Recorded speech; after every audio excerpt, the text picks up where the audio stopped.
우리의 마음을 모아서 하나님 앞에 예배를 드리겠습니다.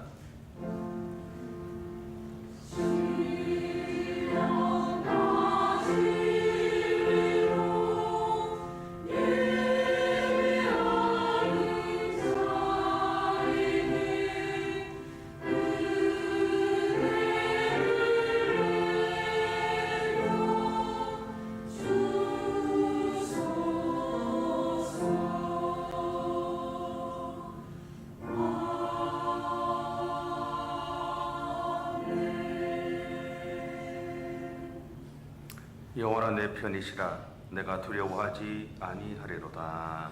아멘. 사랑의 주님, 언제나 나의 편이 되어주셔서 나를 보호하시고 지키시며 하나님의 사람으로 살아갈 수 있도록 우리 가운데 은혜를 허락해 주신 주님 참 감사합니다.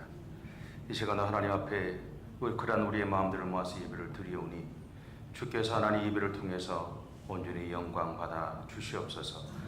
감사드리며 예수님의 이름으로 기도드립니다. 아멘. 찬송가 312장입니다.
이현숙 권사님은 오늘 몸이 안 좋아서 검사했더니 코로나 걸렸대요. 그래서 못 오셔서 오늘은 그냥 우리 같이 기도를 하겠습니다. 우리 환우들 여러분 보시고 기도해 주시고, 최인희 권사님은 많이 좋아졌는데 아직은 이제 손을 잡고 걷는데 평지밖에 못 걷는데, 그래서 아직 혼자 나오기가 좀 겁이 난다고 그렇게 얘기하시고, 그러니까 이말순 집사님 같은 경우는 아직도 피를 좀 빼고 있는 것 같아요. 완전히 다 못 뺀 것 같아요. 그래서 꼼짝 못 하고 있는 것 같습니다. 그래서 여러분들이 우리 환우들을 보시고 여러분 기도해 주시면 좋겠고, 또 우리 교회를 위해서 우리 함께, 또 여러분의 가정을 위해서 그렇게 함께 기도하겠습니다.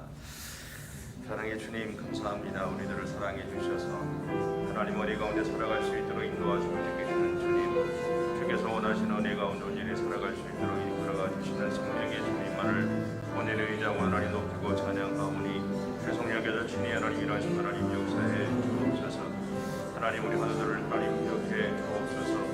힘들고 어려운 형편 속에 있는 하나님을 하나님 기억해 주시고, 하나님 은혜 가운데 온전히 하나님 세워져 하나님의 뜻을 이루어갈 수 있게 하시고, 주께서 원하시는 은혜 가운데 온전히 하나님 세워질 수 있도록 하나님 인도해 주옵소서. 하나님 얼마나 지치고 힘든 일인지 하나님 아시지 않습니까? 지치지 않도록 늘 새 힘과 새 능력을 하나님 공급해 주시고 우리 하나님을 의지하며 하나님을 믿어오며 그렇게 믿음의 손들을 살아갈 수 있는 저들의 삶이 되어줄 수 있도록 하나님 인도해 주시기를 원합니다.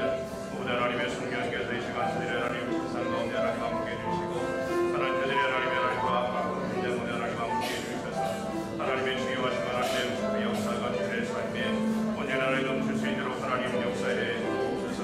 하나님의 이름을 높이며 하나님을 충성하고 하나님을 사랑함으로 하나님께서 기뻐하시고 원하시는 하나님 앞에 하나님 역사보자 하나님의 뜻을 이루어갈 수 있는 하나님 아들 기업을 하나님 저들 가운데 하나님을 함께 해주시고 머리보다 끝까지 하나님의 성령의 시간을 마련해주시고 만들어주셔서 하나님 해보시기 좋은 자오신 하나님의 놀라운 은혜가 저들의 삶이 가득히 넘치며 하나님이 나와 함께 하신다는 그 놀라운 은혜가 저들의 삶이 하나님 가득히 주어질 수 있도록 하나님 인도해 주시고 그것이 용기가 되게 하시고 그것이 하나님이 되게 하시고 하나님 그것이 하나님의 소망이 되어질 수 있도록 하나님 인도해 주시기를 원합니다.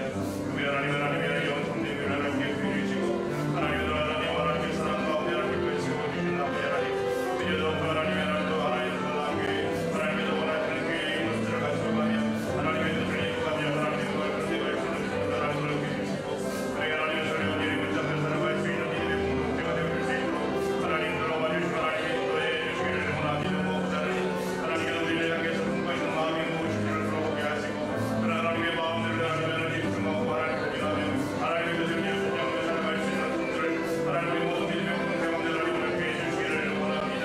하나님의 뜻을 이루게 하시고 하나님의 것을 능하게 하시고 하나님께서 원하시고 기뻐하시는 일들이 감당하는 믿음의 삶이 우리 가운데 넘쳐날 수 있도록 하나님 돌아와 주시기를 원합니다. 주님을 우리도 하나님 사랑하고 가져나오니 하나님의 성령으로 주의 하나님 가시고 하나님 역사에 주셔서 하나님의 뜻을 이루어갈 수 있도록 하나님 인도해 주시고 아버지 하나님 사랑하는 하나님의 사랑하신 주의 하나님의 보좌 주님을 우리는 어떤 믿음의 길을 달려갈 수 있도록 하나님 돌아와 주시고 하나님 인도해 주시기를 원합니다. 하나님 모든 성도들의 하나님 가정들을 하나님 돌아와 주시고 그들 모든 삶의 현장을 하나님 함께 하셔서 하나님의 하나님 하나님의 사랑하신 그들의 삶에 가득히 넘치며 우리 하나님의 소리를 붙잡아 사는 그들의 생이나 삶이 되어줄 수 있도록 하나님 들어와 주시고 하나님 인도해 주시기를 원합니다.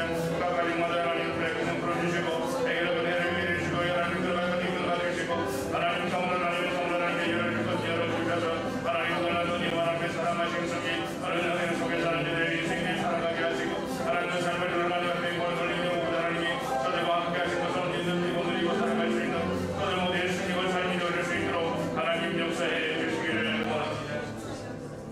사랑해 주님 감사합니다.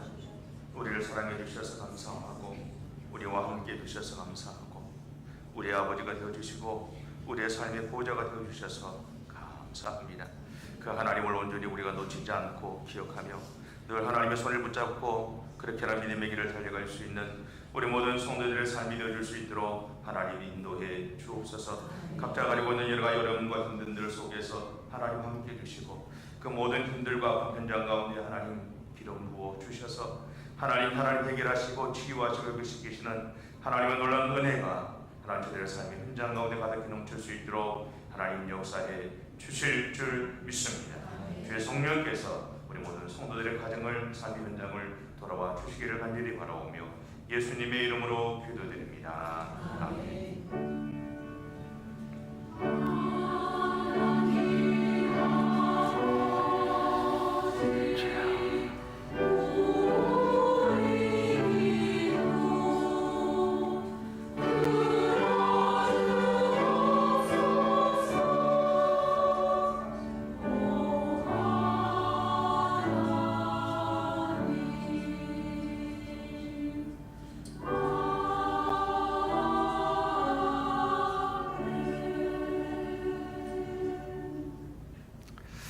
말씀은 마가복음 10장 32절부터 34절까지 말씀입니다. 제가 읽는 성경으로는 72페이지에 있습니다. 마가복음 10장 32절부터 34절까지입니다. 우리 함께 봉독하겠습니다. 예루살렘으로 올라가는 길에 예수께서 그들 앞에 서서 가시는데 그들이 놀라고 알아는 자들은 두려워하더라.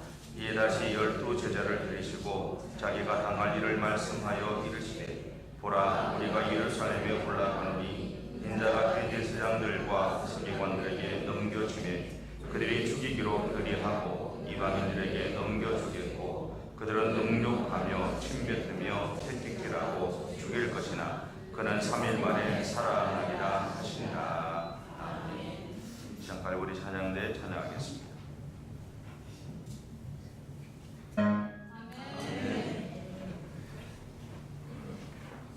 가운 벗으니까 이쁘네요. 다음 주에는 정기사연도 하고 체집사연도 뭐 입주하세요. 맞춰야죠. 그래도 네. 벗으니까 좋습니다. 시원하죠? 가운이 더워요. 네. 목사는 벗을 수가 없기 때문에 입지만 좋습니다.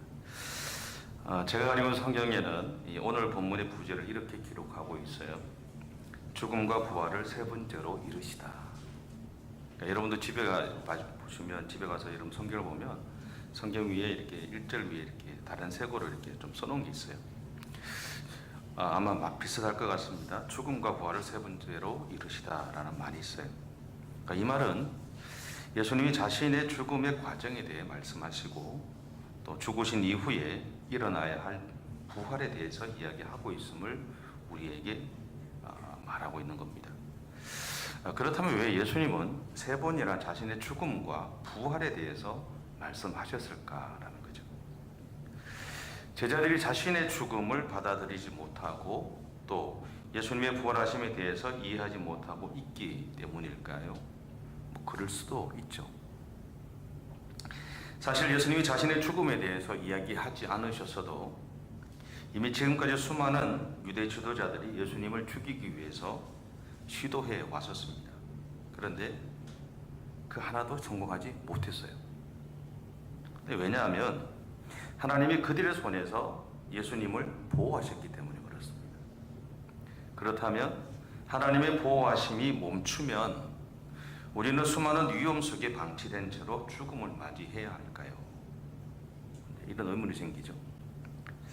욥기에서 하나님은 이 질문에 대한 답을 제시하세요. 사단이 우리를 시험할 수 있는 것은 하나님의 허락하심을 받았기 때문이다라는 거죠. 그렇다면 하나님이 우리를 부르시고 또 시험하시는 이유는 무엇일까라는 거죠. 신앙생활하면서 제일 이제 시험에 많이 드는 게 뭐냐면 예수 잘 믿으면 어릴 때 그렇게 들었죠. 복 받는다고. 예수 잘 믿으면 문제가 해결된다고. 그거였어요. 그죠? 목사가 설교를 하면서 제일 고민 많이 하는 게 뭐냐면 예수를 잘 믿는데 믿는데 복을 못 받아. 소위 말하는 복이라는 것이 우리는 대부분 재물이잖아요. 보이는 것들 이야기하죠. 복을 못 받아요. 또 예수를 잘 믿어. 그 문제가 해결되는데 문제가 첩첩 쌓이네. 교인들도 쌓이고 목사도 쌓여요. 이걸 어떻게 풀어갈 건가? 라는 거죠. 지금도 답은 잘 모르겠어요. 다만 하나님이 사단에게 우리를 시험하게 하시는 이유 중에 가장 큰 것은 두 가지라고 생각했어요. 첫째는 뭐냐면요. 우리가 사단의 시험을 이길 만한 믿음과 단단함을 소유하게 되었다는 것을 아셨기 때문이다라는 거죠. 또 하나는요. 우리가 시험을 받는 와중에도 그리고 억울함의 울분을 품을 때에도 또한 절망 가운데 빠져 있었을 때에도 하나님은 여전히 우리를 보호하고 계시기 때문이다라는 거죠. 그래서 해보라고 얘기하시는 거예요. 해봐. 사단이 너희들이 해도 저 사람들은 괜찮아. 잠깐 흔들리긴 하겠지. 다시 일어설 거야. 왜? 이미 그만한 단단함은 있어. 그것이 하나님의 마음에. 그럼 우리가 자녀들을 키울 때 그렇잖아요. 마냥 어린 아이들 같아요. 그죠? 마냥 애기들 같고. 근데 어느 순간 보면 훌쩍 컸죠. 근데 그럼에도 불구하고 자녀들이 밖에 나가면 어떻게 해요? 저도 그럽니다. 밖에 나가면 전화해요. 늦게 오면. 왜 안 오냐? 이렇게 전화를 해요. 불안하기 때문에 염려해서 전화를 해요. 근데 또 그 이야기를 하지만 또 다른 면에서 보면 어떤 마음이 있어요? 그래도 믿는 마음이 있잖아요. 쟤들은 내가 전화 안 해도 충분히 자기의 삶을 조절할 수 있지 라고 하는 그런 마음이 있어요. 하나님이 우리를 향해서도 동일한 마음이 있으시기 때문에 시험하게 하시는 거예요. 여러분 인생 가운데 때때로 시험이라는 것을 당할 때가 있을 거예요. 근데 그런 마음을 가지세요. 내가 하나님 보셨을 때 이 시험을 견딜만 하게 됐구나. 견딜만 하구나. 내가 이겨낼 거라고 하나님이 나를 믿으시는구나. 라고 생각하세요.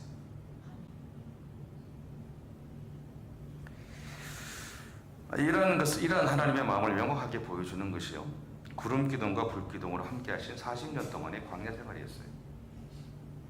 그 이후에도 그들의 믿음의 여정에서 하나님은 때로는 선지자를 통해 때로는 왕을 통해 그들과 함께 하셨어요. 마찬가지로 오늘 우리도 하나님의 보호하심 안에서 사단의 시험을 받으며 살아가고 있어요. 아프죠? 힘드시죠? 그럴 때 있죠? 감당할 수 있으니까 하나님 시키시는 거예요. 이길만 하니 시키시는 거예요. 어쩌면 내 가슴이 미에 터지는 것 같고 내 눈에서 두 눈에 눈물이 막 나와서 어떻게 할 수 없는 그 상황이라 할지라도 하나님의 보셨을 때 하나님 눈에는 내가 감당할 수 있다라는 거죠. 감당한다는 것이 그냥 감당해내는 것이 아니라 이겨내는 걸 이야기하는 거예요. 이길 수 있다는 것이고, 또 하나는 내가 아무것도 할 수 없다고, 나 힘 없다고 이야기할 때 누가 도우신다고요? 하나님 그분이 나를 도우신다는 거예요. 믿는 거죠. 그래서 믿으라는 거죠. 그래서 우리는 하나님의 보호하심 안에서 시험을 받습니다. 세상은 그 보호막이 없이 시험을 받아요. 여러분 여기에 명확한 차이가 있습니다. 그럼에도 세상은 이 사실을 알지 못하고 믿지 못해서 세상 속에서 도움을 구하며 살아가죠. 예를 들면 무당을 찾아간다든지 구슬한다든지 재미로 치는 카드종을 친다든지. 그러면서 세상에서 무엇인가 자신에게 유익함을 주는 존재를 찾아가고 있습니다. 그러나 세상이 이러한 태도를 취하는 것은요, 미래를 알 수 없기 때문에 그렇습니다. 그런데 예수님은 그 알 수 없는 미래에 일어날 죽음과 부활에 대해서 오늘 말씀하고 계시죠. 사실 사람에게 죽음은 알 수 없는 심연과 같습니다. 그래서 우리는 믿음이 있어도 두렵고 믿음이 없어도 두렵습니다. 예수 믿는 사람들이 하는 이야기 중에 우리는 천국 가면 되지 이렇게 얘기하죠. 근데 막상 죽을 자리에 가면 뭐라 하는지 아세요? 가기 싫어해요. 하나님 부르면 간다고 얘기하면서 정작 그 자리에 딱 섰을 때는 가기 싫어해요. 왜요? 이 세상에서 내가 그렇게 고생하다가 이제 살만하니까 좀 누리고 싶어서, 물론 그것도 있죠. 근데 젊을 때 누리는 거지, 나이 들어서 그거 누릴 수 있겠어요? 못 누려요. 핸드폰 하나 바뀌면 어떻게 해요? 다 찾으세요? 못 찾잖아요. 점점 어려운 시대를 살아가요. 사실은 그 마음속에 제일 중요한 게 뭐냐면 가보지 않았기 때문에 두려운 거예요.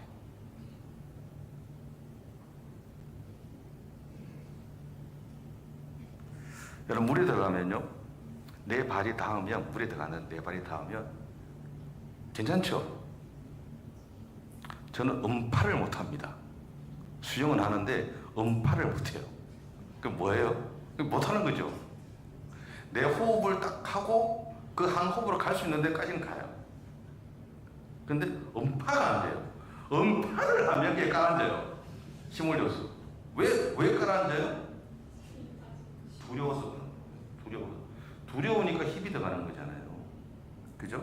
근데 제가 두려워하는 이유가 있어요. 왜 두려워하냐면, 중학교 3학년 때 교회에서 수련회를 갔는데 제가 음파가 안 되니까 저기까지 가요. 꽤 멀리 가요, 제가. 그래서 다 왔으면 이야기를 하라 그랬어요. 이 친구 놈들은 중학교 친구 애들은 또 중학교 때는 장난치는 사람들이 많잖아요. 친구 하나 다 왔대요. 발을 딱 내렸죠. 안 닿잖아요. 바닥까지 떨어졌어요. 그 친구는 올라갔어. 근데 이미 몸에서 두려우니까 막 힘이 쓰잖아요. 그러니까 이놈들이 놀래가지고 한 놈이 와가지고 계엄으로 왔어요. 그놈 목을 잡으려 하다가 목숨은 둘 다 죽을 것 같아서 몸을 잡고 나왔어요. 근데 그 다음부터 그 두려움이 제 안에는 있는 거예요. 그래서 음파가 안 되는 거죠. 근데 저같이 그런 사람들은 발이 땅에 닿으면 편안해요. 근데 발이 땅에 안 닿으면 불안해요. 바닷가를 가도요. 이게 딱 이렇게 해서라도 발끝이 땅에 닿으면 괜찮아. 근데 발끝이 갑자기 파도가 치면 땅에 닿아야 안 닿아요? 안 닿아요. 그때부터 이제 겁을 내는 거죠.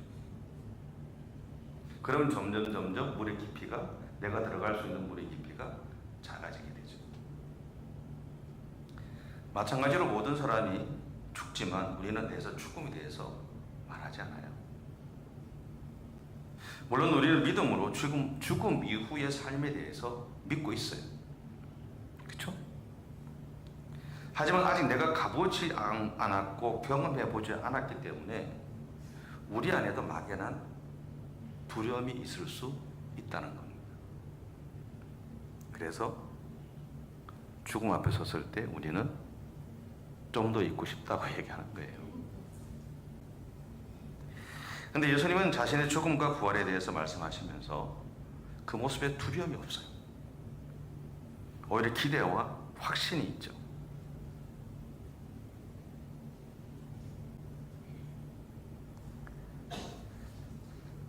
근데 성경은 이 죽은 자의 부활을 영생의 문제와 연관시키고 있어요. 우리에게 죽음의 문제는 숙제로 남아있어요, 사실은. 마찬가지로 부활의 문제도 숙제로 남아있죠. 왜냐하면 지금까지 죽은 자가 살았다는 보고가 우리 가운데 없었기 때문에 그렇습니다. 그럼에도 부활이라는 것은 모든 사람이 꿈꾸는 로망 같은 거예요. 그러나 세상은 이것을 이룰 수 없었어요.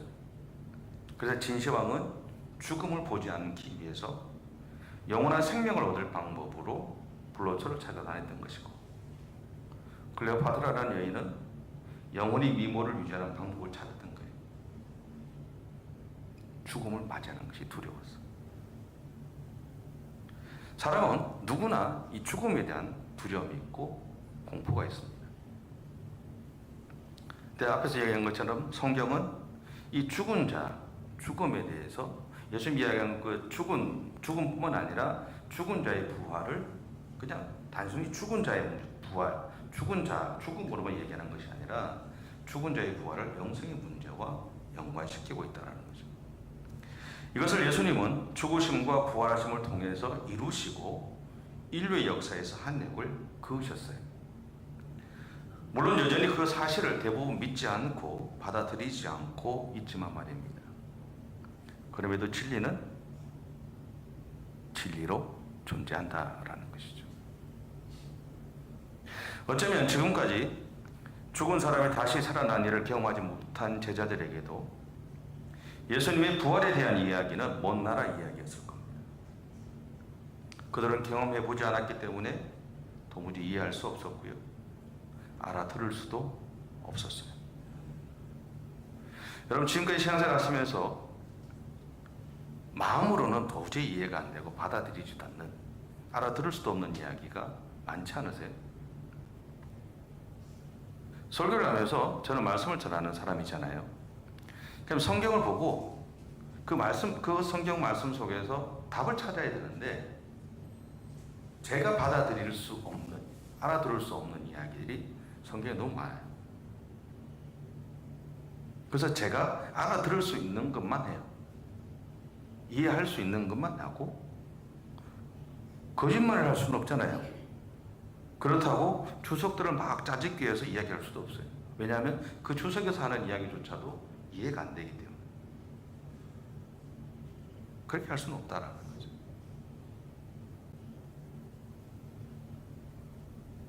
그런데 예수님이 제자들에게 자신의 죽음과 부활에 대해 말씀하신 것은요, 마가복음 1장 15절과 연관되어 있습니다. 찾아보시겠어요? 마가복음 1장 15절입니다.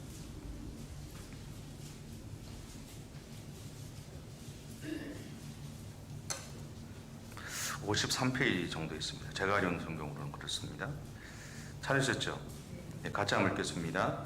이르시되 때가 찼고 하나님의 나라가 가까이 왔으니 회개하고 복음을 믿으라 하시더라. 여기서 예수님은 하나님의 나라가 우리의 현실이 되게 하시겠다고 선언하셨어요. 그리고 예수님이 우리에게 오심으로 하나님의 나라가 이미 성취되었어요. 왜냐하면 하나님의 나라는 계속해서 말씀드리지만 하나님이 다스리시는 나라이기 때문에 그렇습니다. 분명한 것은 우리는 예수님을 믿음으로 하나님의 자녀의 위치를 회복했습니다. 그리고 하나님의 백성이 되어서 하나님의 다스리심을 받게 되었어요. 그러나 예수님이 오시기 전에 우리는 아담과 하와의 범죄 때문에 더 이상 하나님의 다스리심을 받으며 살아갈 수 없었어요. 그래서 하나님은 이스라엘 백성들을 세우시고 그들에게 율법을 주셨습니다. 이스라엘 백성들이 특별한 사람들이기 때문이 아니에요. 그냥 하나님이 그들을 세우신 거예요. 아브라함을 선택하신 거예요. 수많은 사람, 수십만, 수백만의 사람들 중에서 아브라함을 선택하신 거고, 그를 통해서 하나의 민족을 만들어 가신 거예요. 오늘 우리에게 구원의 길을 여시기 위해서. 다른 이유는 하나도 없어요. 그리고 그들이 율법을 실천하며 살아감으로 하나님을 가까이 하고 하나님의 인도하심을 받으며 살아갈 수 있는 길을 열어두셨습니다. 또한 이스라엘 백성들의 모습을 통해서 하나님은 우리에게 모든 인류의 역사에서 하나님의 보이지 않는 도우심이 항상 있었음을 알게 하셨다는 것입니다. 곧 아담과 하와의 불순종에도 하나님은 우리를 포기하지 않으셨다는 것. 세상에서 보면 호로 자식이라고 그러잖아요. 그죠? 자기 자식들 중에 소위 말하는 인간 같지 않은 사람들도 꽤 있잖아요. 그런 자식들도 부모는 어떻게 해요? 그렇게 말하지 않아요. 감싸요. 다른 사람들 앞에서. 왜? 내 자식이기 때문에. 내 자식이기 때문에.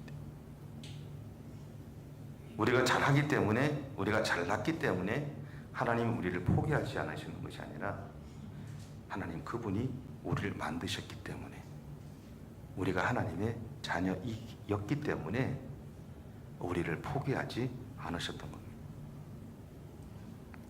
그러나 이렇게 하나님의 함께 하심이 우리의 삶에 있었다고 해도 우리가 하나님의 백성으로 하나님의 나라에서 하나님의 다스리심을 받았던 것은 아니었죠. 왜냐하면 우리의 죄로 인해서 그것은 불가능했기 때문에 그렇습니다. 이 문제를 해결하기 위해서 예수님은 우리의 죄를 대신 지시고 십자가에서 우리를 위해서 대속죄물로 죽으셨죠. 그리고 3일 후에 부활하심으로 우리의 구원을 완성하셨어요. 그러기에 본문에서 예수님이 제자들에게 자신의 죽음과 부활에 대해 말씀하신 것은 자신을 죽일 사람들에 대해서 알리기 위함이 아니었습니다. 자신에게 일어난 어려운 일에 대해서 알리고자 함도 아니었고요. 제자들이 이해하지 못할 것을 알면서도 그들을 신에 빠지게 하거나 곤란하게 만들기 위함도 아니었다. 오히려 예수님은 자신을 통해서 우리에게 하나님의 백성으로 살아갈 길이 열려 있음을 알게 하셨어요. 예수님을 통해 우리가 구원받았음을 알게 하셨고요. 예수님을 통해 우리가 하나님의 나라의 백성이 되었음을 알게 하셨습니다. 예수님을 통해 우리에게 하나님 나라에서 영원한 생명이 주어졌음도 알게 하셨습니다. 그래서 우리는 죽음을 맞이해야 할 때, 장례식을 치를 때 두려움도 있어요. 그렇지만 그럼에도 불구하고 오히려 소망을 이야기할 수 있는 것이죠. 곧 죽음이라는 잠에서 깬 다음에 우리에게 새롭게 시작될 하나님의 나라에서의 삶에 대해서 기대와 확신을 가지게 되었다라는 겁니다. 오늘 본문에서 예수님이 우리에게 말씀하시고자 하는 것이 바로 이것입니다. 그러기에 오늘 여러분 모두에게 하나님 나라에 대한 확신과 소망이 가득하시길 바랍니다. 어쩌면 두려운 일일 수도 있고, 어쩌면 아픈 일일 수도 있고, 내가 경험해보지 않아서 알 수 없는 그 일일 수도 있지만, 분명한 것은 오늘 하나님은 여전히 나를 보호하고 계시다는 것이고, 오늘 나는 여전히 하나님이 다스리시는 그 삶을 살고 있다는 것입니다. 그래서 죽음은, 예수님이 그러셨잖아요. 죽음은 죽은 아이를 바라보고 잔다라고 표현하셨죠. 잠에서 다시 깨어나서 새로운 삶을 시작하기 때문에 그렇습니다. 여러분 모두에게 그러한 부활과 죽음에 대한 소망, 기쁨이 가득하시길 바랍니다. 기도하겠습니다. 사랑의 주님, 감사합니다. 우리를 사랑해 주시고 우리의 삶을 인도해 주시고 정말 부적것없는 나라는 존재를 살리시기 위해서 자신의 생명을 내어 주시기까지 사랑해 주셔서 감사합니다.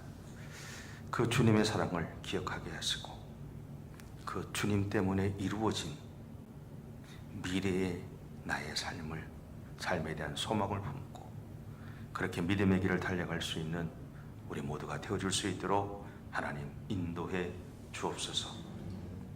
그렇게 하나님께서 원하시는, 그리고 그렇게 하나님께서 원하시는 믿음의 삶을 살아내가는 우리 모든 성도들의 삶이 되어줄 수 있도록 하나님 역사해 주시옵소서. 감사드리며 예수님의 이름으로 기도드립니다. 아멘. 찬송가 314장입니다.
지금은 우리 주 예수 그리스도의 원하시는 은혜와 하나님 아버지의 지나신 사랑하심과 성령님의 감동과 아마 위로를 통하시는 은혜가 사랑하는 우리 모든 성도들과 가정과 세무 가운데 그리고 모든 저들의 삶의 현장 가운데 지금부터 영원까지 함께 하시기를 간절히 축원하옵나이다. 아멘.